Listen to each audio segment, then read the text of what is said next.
एक खूप प्रामाणिक मुलगा होता. त्याचे आईवडील प्रेमळ आणि काळजी घेणारे होते.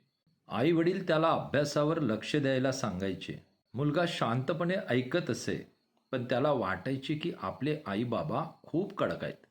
मुलगा शाळेत काही मुलांच्या संगतीत लागला. मुलगा अशा मित्रांसोबत वेळ घालवू लागला, जे इतरांची थट्टा करायचे.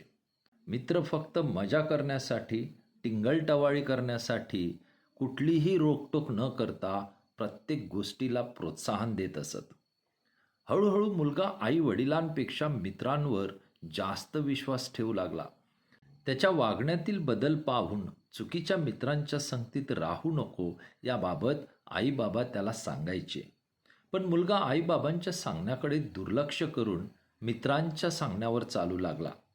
तो आपल्या जबाबदाऱ्या टाळू लागला आणि शिस्तीपासून दूर गेला. शेवटी मुलाला अपयश आले, निकाल खराब लागले, तो अभ्यासात मागे पडला. मित्र हळूहळू दूर जाऊ लागले आणि मदतीला कोणीच उरले नाही. मुलगा एकटेपणा अनुभवू लागला.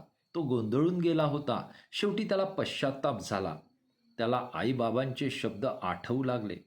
त्याला कळून चुकले की आईबाबा त्याच्या भल्यासाठी सांगत होते. भावनिक अवस्थेत तो घरी परतला आणि त्याने प्रामाणिकपणे आपल्या चुका कबूल केल्या. आईबाबांनी न रागवता त्याला माफ केले आणि संयमाने मार्गदर्शन केले. मुलाने आपल्या सवयी सुधारल्या आणि चांगले मित्र निवडले. तो मन लावून मेहनत करू लागला. शेवटी मुलगा यशस्वी झाला आणि अधिक चांगला बनला.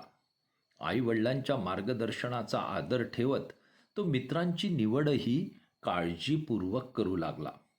तात्पर्य, तुमच्या भविष्यासाठी चांगले काय आणि वाईट काय हे सांगणारे तुमच्या जीवनात कोणी असेल तर ते फक्त आणि फक्त तुमचे आई-वडीलच.